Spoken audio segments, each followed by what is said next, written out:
This is a Film Stories original podcast.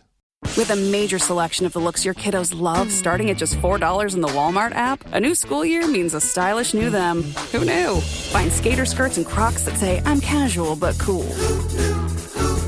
Sparkly sneakers that say, it's my classroom, you're just learning in it. And preppy polos that say, I'm the teacher's pet, even if they're mommy's menace at home. Find their favorite styles starting at just $4 in the app. The Walmart you thought you knew is now new. The McDonald's snack wrap is back. You brought it back. Ranch snack wrap. Spicy snack wrap.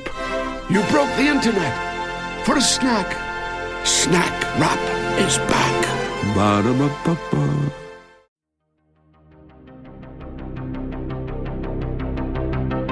This is Writers on Film, the only podcast dedicated to books on cinema.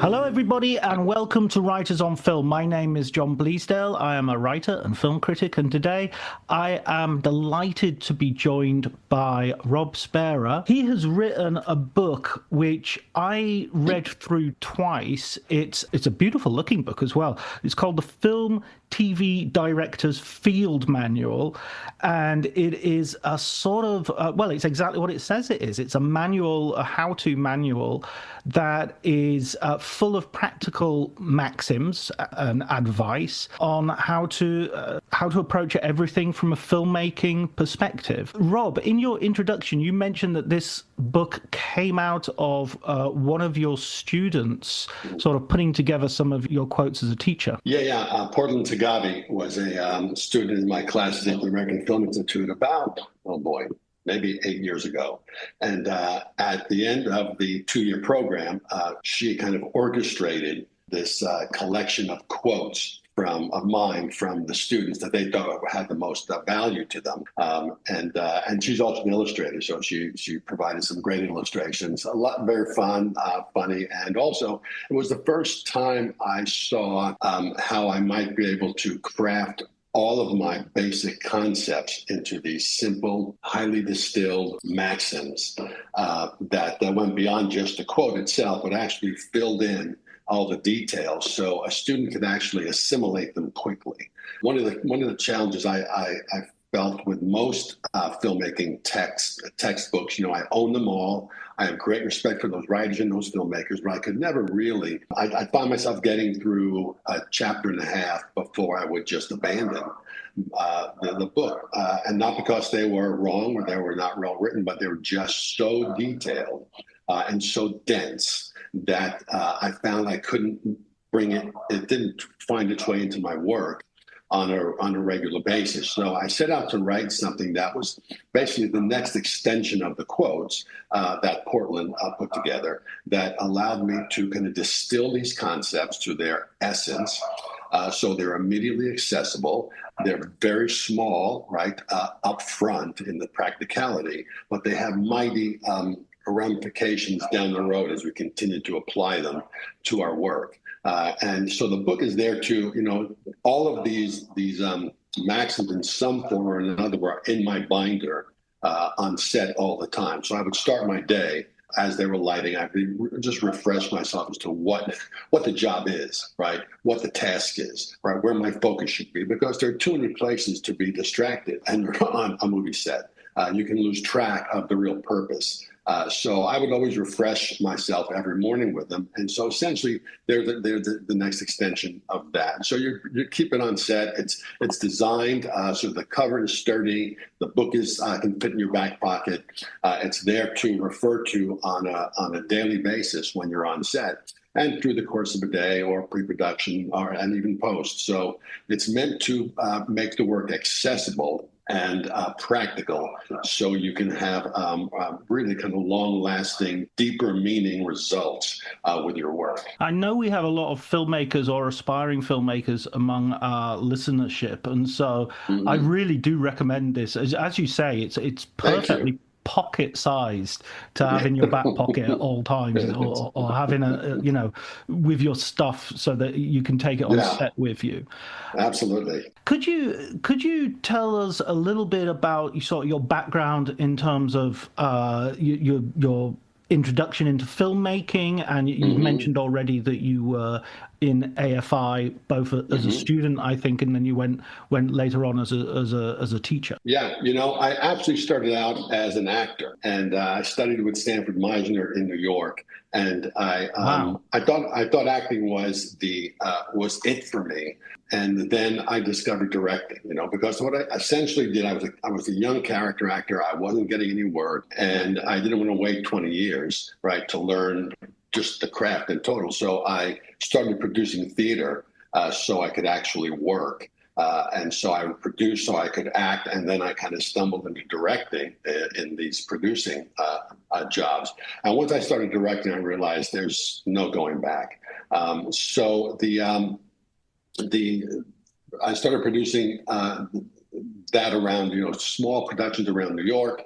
And then within a few months, I was directing all over the country, started a stage directing career. But after about 6 or 7 or 8 years of that, you're working at the best theaters, but you're also going broke. So I knew that eventually I wanted to find my way back to movies, which were my first love, right? And that was, I did a lot of, I basically stopped working for about a year. I did a bunch of research. And I wanted to figure out where's the best place to be. I wanted to be at a place where I could further my directing craft as well as build a business profile. And I generally always use a 5-year plan in these transition periods, especially. So the 5-year plan set out, I wanted to be directing feature films within that 5-year period as I was leaving the theater, and all by design. And then I figured out the American Film Institute had the best training, which it still does, I think. And also it has a high business profile. So that seemed the place to go. I applied, got in, and went there. But most importantly, I've always had this attitude about not going to the industry to be validated. I've always wanted to just do the work, especially in those early years, my early 20s. So I did that in theater. I just started producing so I could learn. I wanted to be learning the process, not working at a bar or restaurant. So in the early stage, I just started teaching. I don't know what the hell I was teaching, but I started teaching. And that's something I've kept, right? I have never stopped teaching in the past 40 years, because that's where all the learning takes place for me, for the most part. Once I finished film school, I wanted to create the same thing I had in theater. So I set about directing a string of low-budget B movies. And I treated that with the same intensity I treated my training at the American Film Institute, which I always went into each project knowing what I was going to be studying this particular time. I took very accurate records. I would compare my wins, which were a few, and then also my mistakes, big and small, and then try to fix them in the next project. So it was a long period, not long, probably about 20 or 25 low-budget features in which there were no adults, right, supervising. As long as I delivered the genre requirements, no one cared. So I could do whatever I wanted. I could experiment in any way I needed to. And that gave me the opportunity to build my craft. Now, much of what is in this book, right, was all kind of starting to cobble together in those early years. And the key is that was also part of a 5-year plan I was working, where I wanted to build this little film school for myself. But then it came time to leave that behind, right? So I directed a lot of movies that would never see the light of day beyond, the rack at Blockbuster at the time.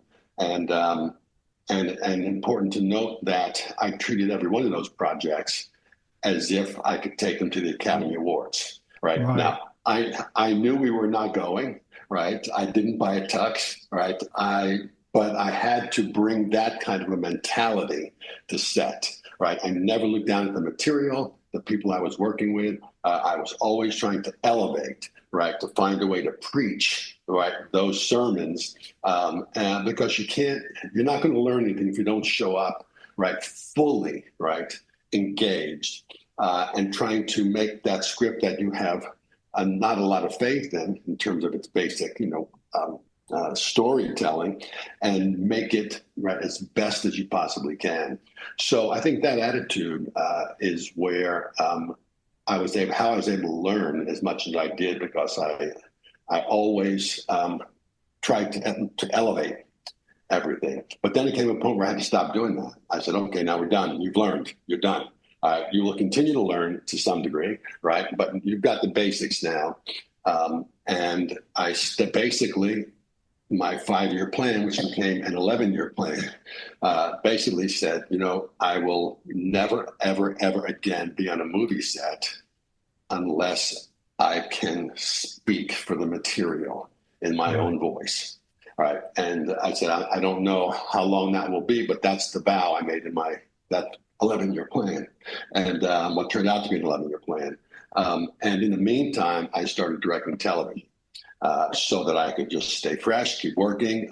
My family liked to eat, and there I also found a lot of ways to learn. Right, I love the speed of television, and finding ways to engage the actors, and finding ways to reinvent sets that you're inheriting. Was always a lot of fun. But I guess then finally I found in that search, right, I found a script I wanted to invest in time-wise. And that was a movie called The Sweet Life.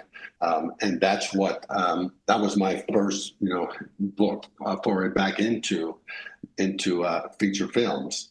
And we're going through another big shift right now. And I think being really cognizant of these changes.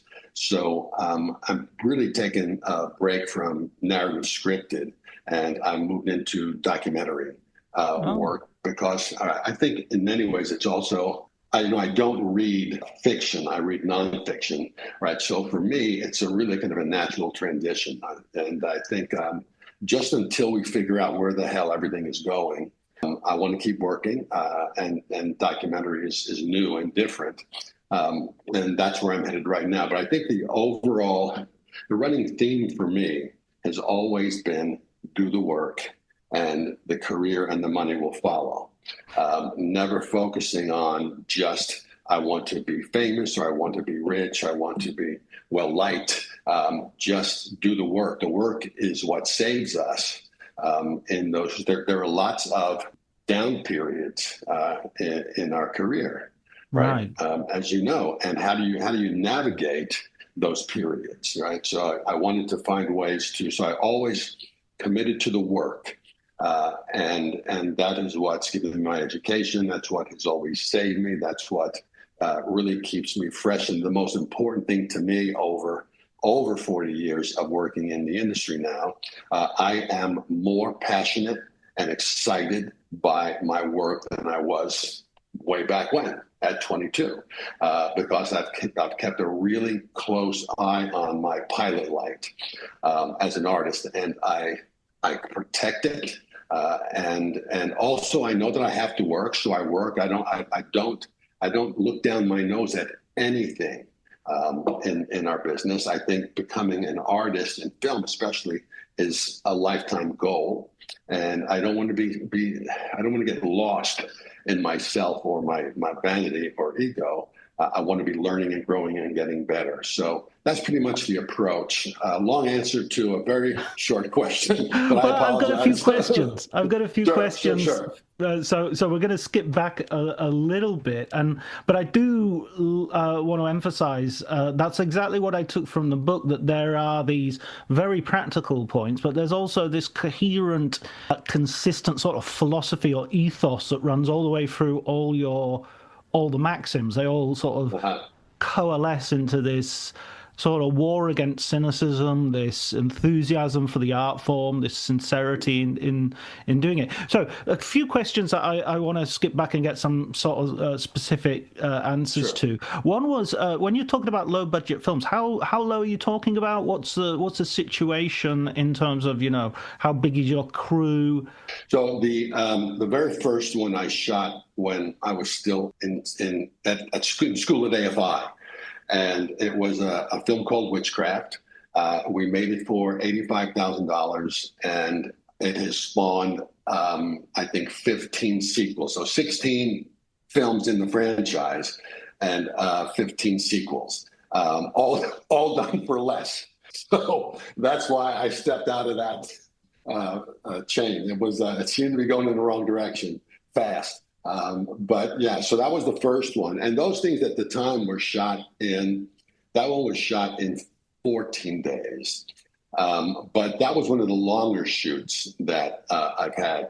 Then I did a string of low budget, thrillers, erotic thrillers, action pieces that were all in the range of about 200 to 250,000. And those schedules were between 10 and 12 days long. So I'm not far from what a TV schedule might be, but you're doing it with a very small crew of probably about 30 people. So you can move pretty quickly, but you're many people wearing many hats, right, all trying to get the job done. And what I always made sure that, right from the start, on all of those films, the props person would come to you and say, I see what you want about this, but we don't have enough money. And my answer to that is, do not talk to me about money. Do not talk to me about time, right? Because time and money always win, right? Yeah, okay. But come to me with an idea, solve it for me. And together we'll find our way to a better solution. Maybe not the best solution, but throughout that low budget period, I would refuse to discuss time and money. It was just an easy way out. And in fact, with movies, you're always doing your best work when you get narrow, right? The more you narrow the point of view, the more you narrow what you see, is you're able to actually begin to focus on what's most important, which is the human beings, right, on the screen. And I think that is really one of the key things I took from those very tight schedules. And I loved working because you're always you have so few backup plans. There are always problems, people coming late, people not showing up, people not really being good at what they do yet. And so as a director, you're being tested on your feet. And my prayer every day to set, I never told anyone this, but my prayer was that I hope we have a problem today. I really hope something goes wrong so that we can fix it, right? So we can be under the gun. And generally, when we're fixing, it's getting better. So I always like to think that, when there's a problem on set, it's actually it's not meant to be what we intended. There's some other better solution out there, and we're going to find it now. So having that kind of a positive attitude working through those periods is really critical. It must be also a liberating feeling, sort of working with that sort of budget and knowing, okay, we're not going to the Oscars. I can try things out. I can try to do the best version of this possible. It gives you a certain space to fail as well. Yeah, it gives you a great, because expectations are low, and what it's able to teach you is a disposition on set. So I'm able to carry that same feeling of freedom to all professional settings, right? So when I show up on a movie that I really care about, I'm as freewheeling as I was on those, right? Because it became a habit. Right, it became a part of the process. So yeah, great freedom, really liberating. And what you discover is that you're going to do your best work when you're that open-minded about everything. When you're not allowing fear to invade the process because fear is going to lead us down some very dark paths in terms of the work. So it's exactly what you're saying. It's so much fun to work like that, and why not do it all the time? So I think one of the maxims in the book we talk about listening to your movie. And that's really what I learned from all that low budget work. It's the movie's talking to you, right? You can do all the prep work you want. You can work on it for months. You can have your shot list and all your blocking. I always have 3 to 5 versions of a scene. So it's not about showing up and making it up. It's about being highly prepared and then improvising. Then you look at what the world is treating you to. Then you look at what the weather is giving you. Then you look at the personalities of your actors on the day. Then you look at the scene, and you're looking at all that in its immediacy. And you're trying to capture stuff that's fresh and immediate. And you don't want to necessarily bring all those tired plans you've kind of drilled yourself through over the course of the past several months. That's, for me, is the starting point. And now real life is entered, and we're trying to capture that, right, with a camera. So getting away from anything that feels really staged or dry is always, for me, the goal. You know, how you bring that freshness to the table, because the camera is like a microscope, and the camera sees it all, and you want to capture that immediacy. Yeah, and there must be a temptation as well, and this is another maxim that you have in the book, when the time is short and money is tight, to skimp on safety measures. And you make the point very clearly that not a drop of blood should be shed making a film. Yes. And you bring up the recent examples specifically of Rust, which everybody knows about, where the cinematographer was killed. And that must be a temptation at that, that let's get the show must go on. We must go to every extreme to pick up a shot. Both of the references in my book, the deaths and onset deaths on my book were touched me, closely. One, Helena went to the AFI, and Sarah was on my sets in a TV series called Army Wives, and but even beyond that. It's movie sets are dangerous. It's not a joke, and I think it's up to the director to set a really high standard right up front. Right, like I say in the book, no film is worth a single drop of blood, and we've got to.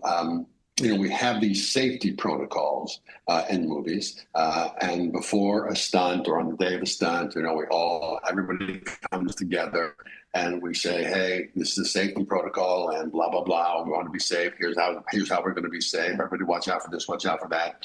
But those always feel to me like just obligation. And I don't know that they're shifting our focus enough in the way that we need to.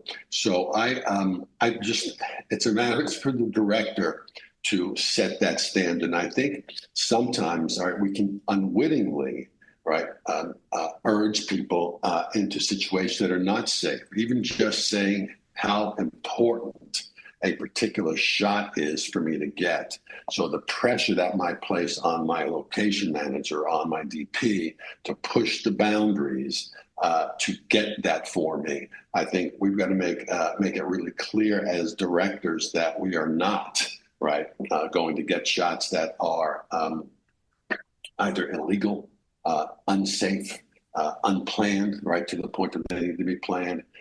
We've got to be a really vocal proponents right up front every day and make sure that everyone's there taking their best shot at safety, because that kind of laziness that kind of laziness can really set a tone that trickles down all the way to the PAs, and you can find your people in unsafe conditions before you know it. So being a vocal proponent, I think, is really important for for all directors. You're at the top of the food chain, right, on set anyway, and you need to make it clear to everyone how important safety is to you. Everyone gets to go home tonight.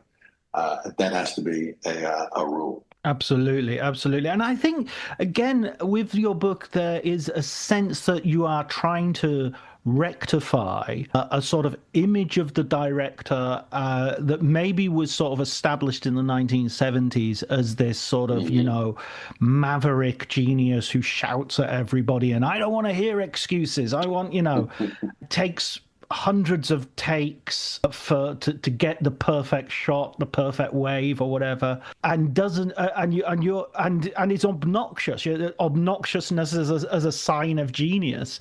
And your point is, no, you've got to learn people's names. You've got to treat people like human beings. You'll get more out of them. Yes, yeah, and you want to create a community that you'd like to be part of.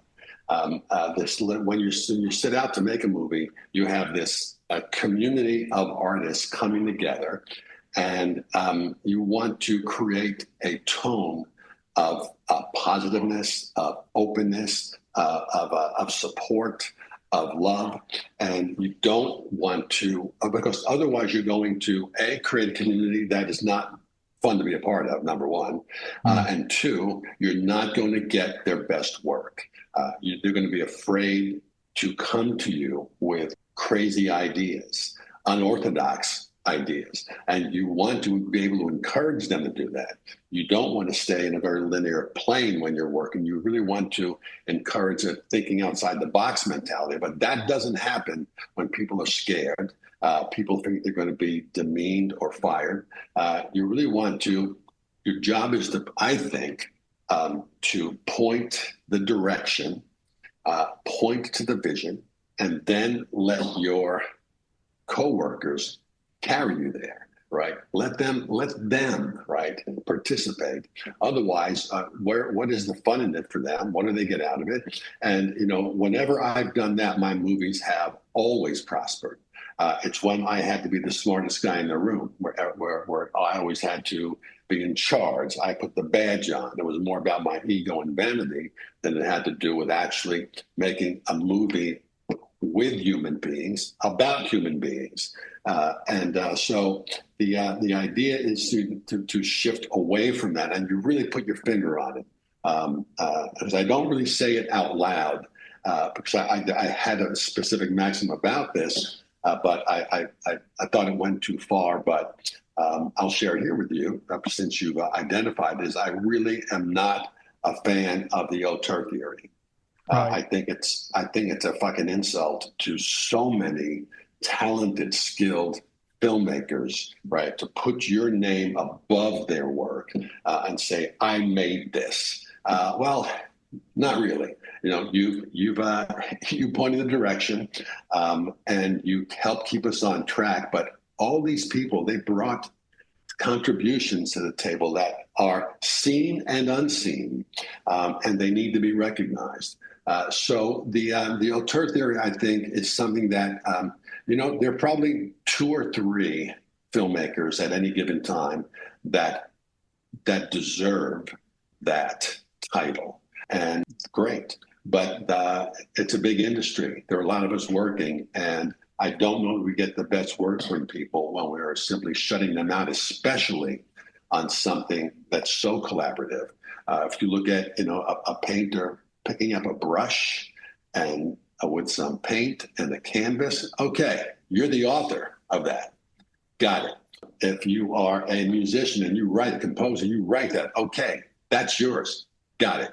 But movies, there are so many moving parts. There are so many ways to contribute, even if you're just listening to the director, right? Even if you're just providing sounding board, right, through your point of view and nodding your head as they speak. That's collaboration. I don't need to speak up and say, no, do it this way. Just simply speaking to me, bouncing the idea off of me, seeing the look in my eyes, seeing whether I smile or not, seeing my reaction or nodding my head or shaking my head, right? So I think we've got to let go of that for a number of reasons. And if you still want to keep it from a very self-serving reason, the work gets better, when you open the door, right, in this way.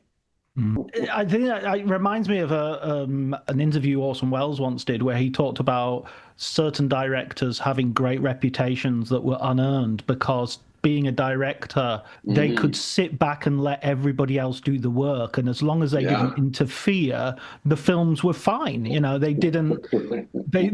So they could. Everybody would go, "What a great director!" They actually no. That's right. The best decision they made was not to interfere in other people's work. That's right.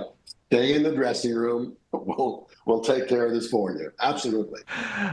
One of the elements of the of filmmaking, television, and theatre, obviously, is obvious. You know, one major element is going to be your actors.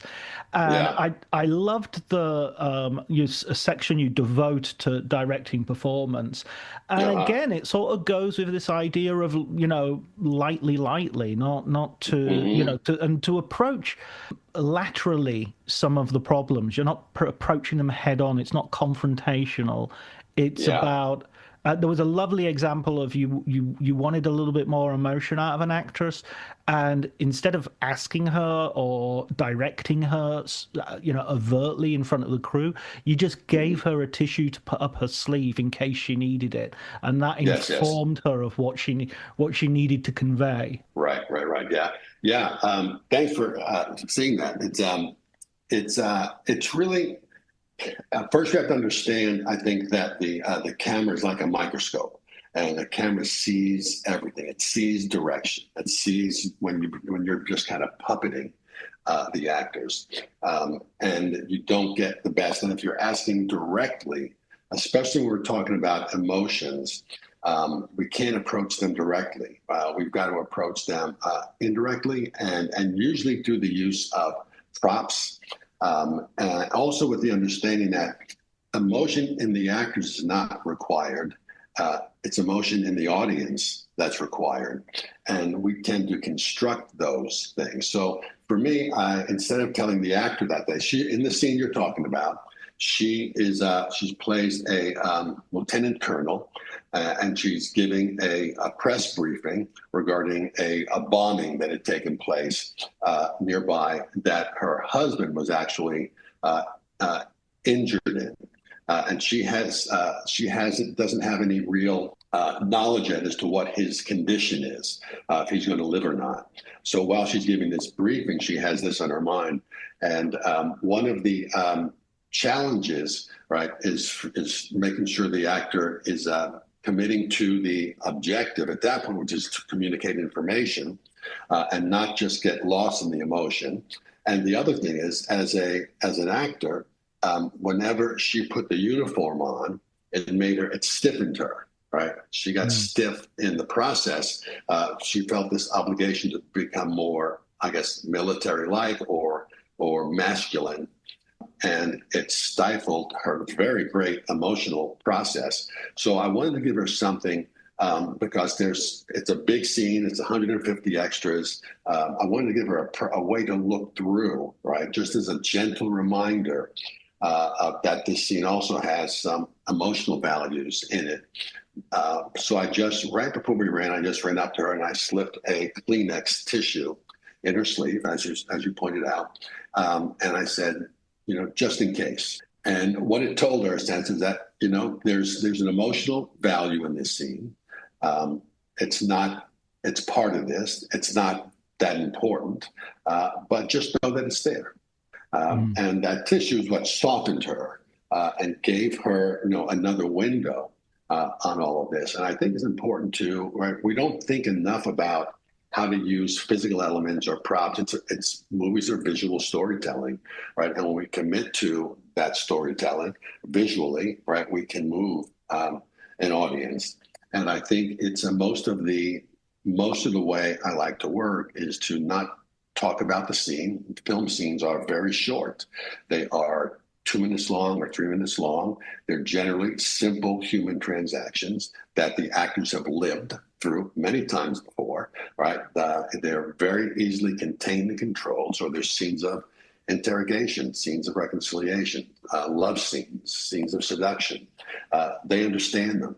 And so what you want to do is not talk about the scene and all of its values. You simply provide them with the blocking that's going to frame the beats that informs the performance. So we're really not really directing performances on camera. We're actually informing performances on camera. And the blocking is the way we frame the beats and what their objectives and obstacles are. And we're essentially empowering the actor to take it to the next level. I don't want them to do what I do. I don't want them to think of it in the way I would think of the scene. I want them to actually follow their own instincts. So in my rehearsals, I always start each rehearsal in this way, which is to say, I have some ideas about the scene, but I'm going to need your help with them. I think she comes through the door. I think she sits at some point. I think she goes to the bar and maybe she makes a drink. I'm not really clear on that. And then she might stop at the window at some point, and there's the blinds there. Maybe she closes them. Now, from a preparation standpoint, I know exactly where I want her to do all of those things. I know exactly to the blink of an eye how I think that should work. But what I want to do is empower her, the actress, to walk that path, right, using her own instrument and find out where and how and when all those things happen, because it keeps them alive and fresh. They're not being manhandled and pushed around the set. They're finding it themselves, and the audience and the camera being treated to an immediacy in the thought process, an immediacy in what she's feeling. And that's how you get them to do their best work. If you're looking for those magical performances, you really want to prepare within an inch of your life and then allow what looks like an improvisation. But in fact, they're on a very specific path, a very tight path that I've laid out for them that I know works from my point of view. And now I want them to find their way to it. And then they come to full emotional life in that way. Otherwise, you're just, you're inserting yourself into the work in some cases, just because you think it's going to work better, or our ego gets involved, and you think there's only one way to solve a scene. But I trust by now that I'm never the smartest person in the room, and I really want to lean on the people around me to actually, I'll do all my work. I want them to bring the work to the next level. I have so much admiration for actors, having been on set and seeing just how unnatural an environment it is. Yes. So it feels like there's a behind the scenes picture of Stanley Kubrick directing Dr. Strangelove, and it's a scene with the only female character, the secretary in a bikini on a bed, and the camera is above her, and it's gigantic. And the way she plays that scene, when you watch the film, the best bit of acting she does is the fact that you don't know there's a massive camera above her that is watching her. You know, she looks like somebody's lying on a bed. Exactly. The amount of pressure on them, right? As just the size of the equipment, all of the theatrics happening, you know, right on the other side of the camera, and then they have to kind of etch these really frail human emotions. It's when they can do it well, it's a beautiful thing to watch. Absolutely. And you talk about one of the tools in the director's toolbox as being the silent take, which is, I published recently a book about Terrence Malick, and this was a technique that he used many times. And I think Days of Heaven is almost entirely made of silent takes, in fact. Wow. Yeah. So this is it's interesting to read it in your book, as well as this possibility for a director to get a lot of material. Yeah. I love that Malick did. I'm a big fan, and to know that it's been done for. I preach all the time that basically all these tools have existed for over 100 years, right? They've been used, right? We're not no one of us is actually inventing anything new, but there are some tried and true principles, and the silent take is an amazing piece, because where dialogue is not the most important factor in a scene. The writer will tend to overwrite because they're not fully aware as to what the visual elements will bring to the table. And then the actor gets lost sometimes in just the dialogue.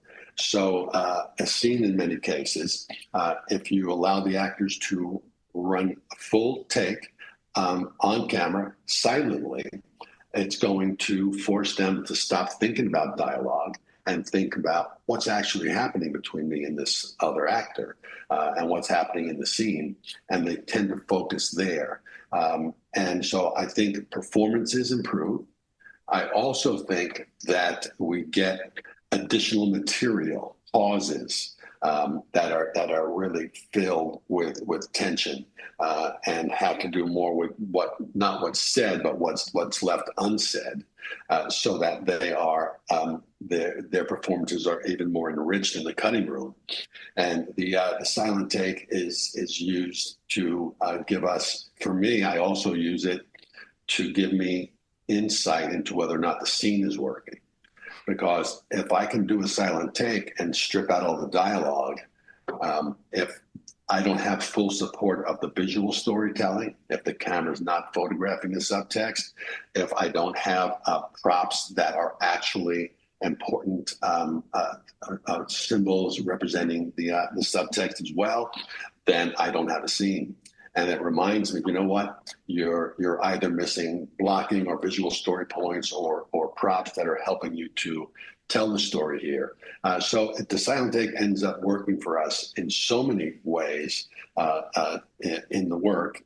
Even if you have a rehearsal period, it's going to help you as well to target where the weaknesses in the scene might be. Yeah, and in terms of blocking, that also is a really interesting part of the book when you're talking about blocking and framing and what exists within the frame, and also the idea of trying to make every scene into a one-er and then changing it up and dividing it when you're sort of forced to or getting extra coverage.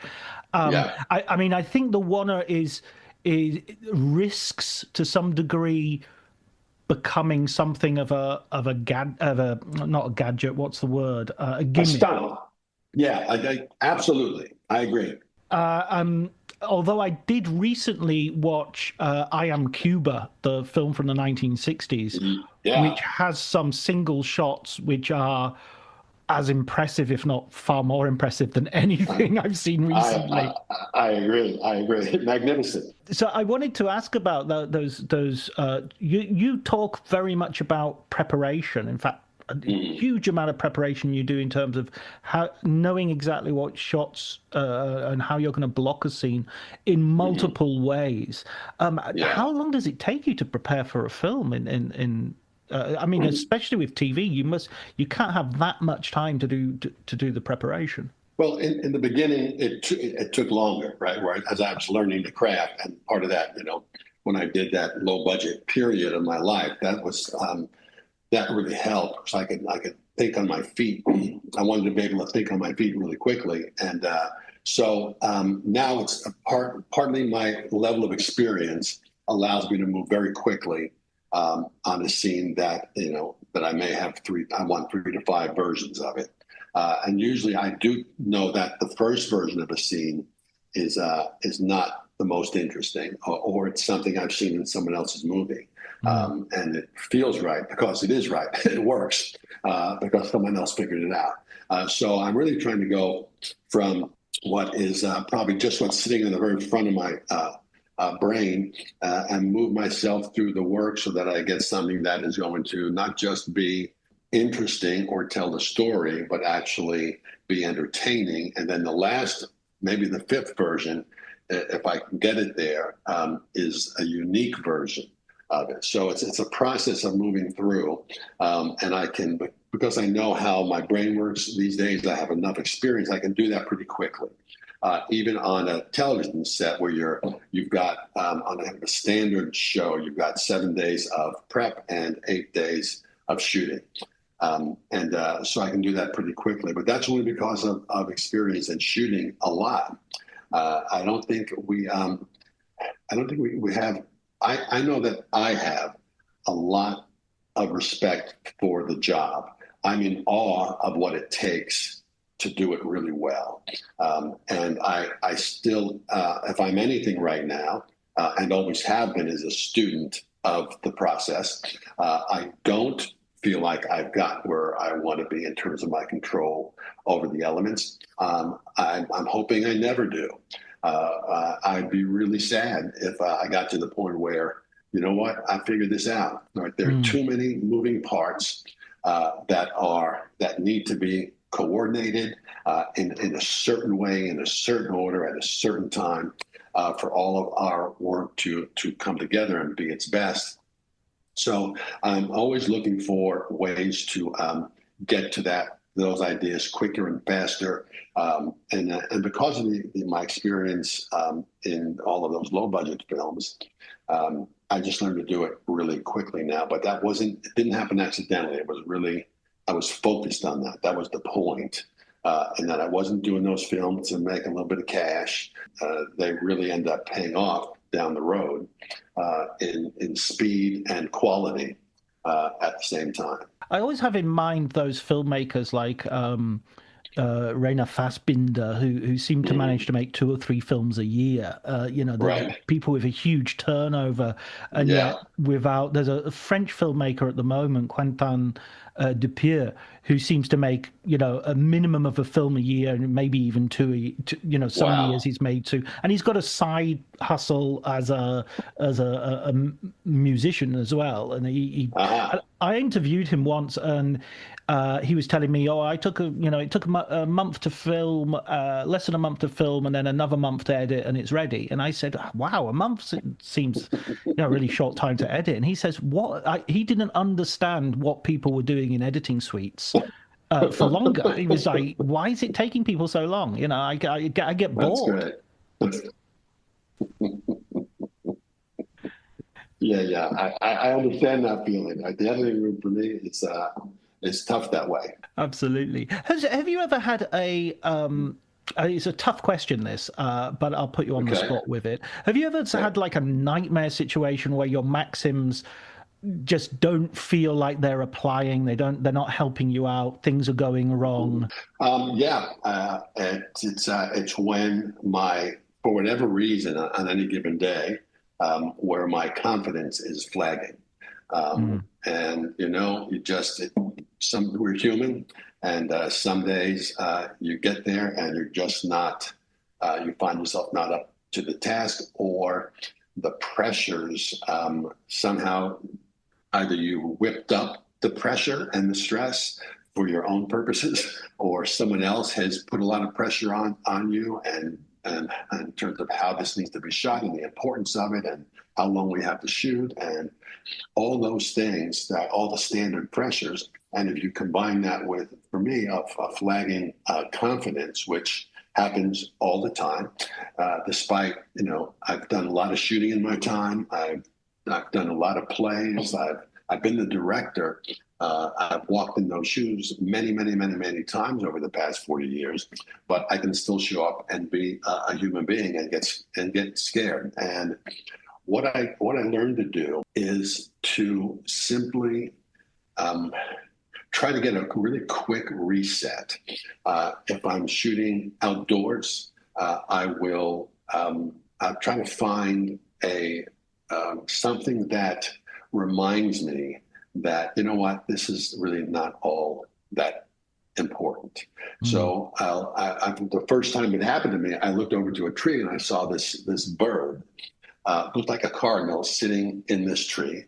And the bird was completely oblivious of all of this stress that I was under. And I thought, that bird doesn't have a clue. And because there really is nothing at stake here, right? After all of this is manufactured, it's all fictional. And the bird reminded me that, take a breath. It's not all that important. just do your best work. And I started doing that more and more, where I just had to get a reset, a recheck for what is real here, what's really stressful, right? What is really dangerous? What is really, do you really stand to lose something? And what isn't? And I do that inside too, right? Just looking at simple moments between people on set, right? Two people can be talking at a distance, and just the way the light catches down, something that says, okay, just take a breath. None of this is really that important, and you're going to get through it.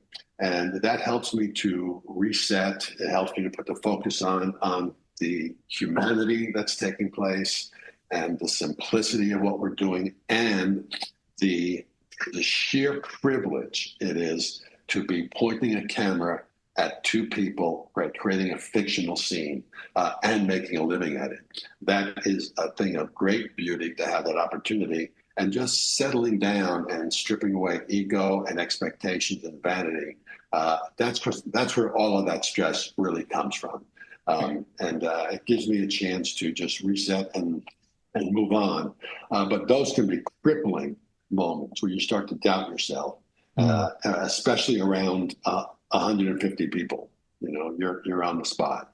Absolutely, and everybody's looking at you as the director, And I mean, Yeah. I think it's really interesting. On the cover of your book, you have like a compass, and that feels like, you know, something you take out of your pocket when you're lost, and That's correct. point in the right direction. It'll give you, at least you'll know where north is. That's right. Exactly. That's exactly it. I was intrigued when you said you were moving towards documentary, and you sort of gave a part of your motivation. You said, until we find out what's settled, you know, until things settle and we find out what's going on. What did you mean by that? Well, I think we're at a point where no one is really quite sure where where the industry is headed. Right. Partly because all the new business models and streaming, partly because of AI, and everyone seems to be spinning out of control, making decisions not based on quality or content, but making decisions based on what they think they should do. So for me, the moving into documentary is more about you're not selling a piece of fiction. You're selling something that is more concrete. In many cases, it's intellectual property, and people are more willing to take risks like that because it's something that they can kind of hold in their hands.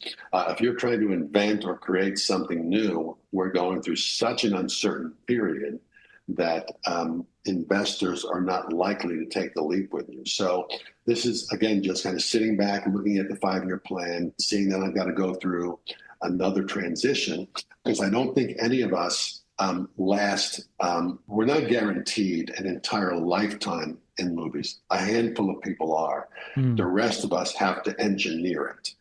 We have to be willing to read what's going on, to be able to pivot, to understand how the industry is moving, and to be ahead of it.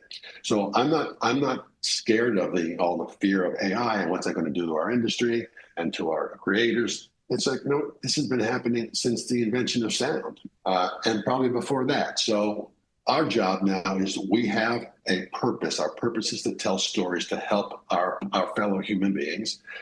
We have to pivot and learn the new approach. In the meantime, while all of that's kind of being sorted through, I still want to continue to make product. I don't want to get lost in it. So for me, the documentary is a much easier thing to sell, because it's got a built-in, if you choose your ideas well, right, it's got a built-in self-promotion, and that's real life. And I suspect, although you can correct me if I'm wrong, it's the challenge for you is that it's a new discipline for you to learn. Yes, absolutely, and that's really an exciting part. You know, there's because it is so different, and you're following a story. You're not driving the story. You're trying to find where that story is most interesting and most impactful. So yeah, it's a little it keeps me off balance in a big way, and that's why I really appreciate and respect it to be able to after 40 plus years in the industry to still be a beginner, right? That's hard to do. It's hard to find those opportunities, and this is that for me. Excellent. I can't wait to see what you come up with, what your next work is. Well, thank you. Finally, I'd like to ask you for a recommended book, a book which, or more than one, a book which our listeners might be interested in terms of film, cinema, and related topics. Sure. I think the one that I've just picked up again recently that I read probably maybe 10 or 15 years ago, I can't remember which, was because I don't read much fiction. I'm a nonfiction person. The Doris Kearns Goodwin's book, Team of Rivals, and I'm reading it for a couple of reasons. It really kind of reinforms me about Lincoln's approach to leadership and how he forged a team of enemies, of rivals that were able to, in that interaction, that recipe of minds, of sensibilities that he got to kind of orchestrate, created one of the best governments and functioning governments in a time of time of war. And that is, I think that's important for me to read, not only as a filmmaker, but looking at the situation we have here in the U.S. today, is to see and respect the kind of leadership that we're capable of, not just in movies, but in our world politics, is really refreshing, and it puts me at ease to know that that's possible. And also, I like to steal those basic principles of leadership. Right, it's not putting a bunch of yes men around you. It's something quite different. The other book, kind of similar. Well, it's just that it's nonfiction. Is David McCullough's book, The Great Bridge, which kind of chronicles the building of the Brooklyn Bridge, and it's fascinating and it's emotional, surprisingly emotional. The thought process, the creative process that went into building it, all of the pains and tragedies that were associated with it for the designers of the bridge, that family. So it combines, while being nonfiction, it combines the essence of creativity, what it takes to bring something together, the nature of that type of leadership, and process. So in many ways, it speaks to me as an artist. Because of the process. Oh, that's wonderful.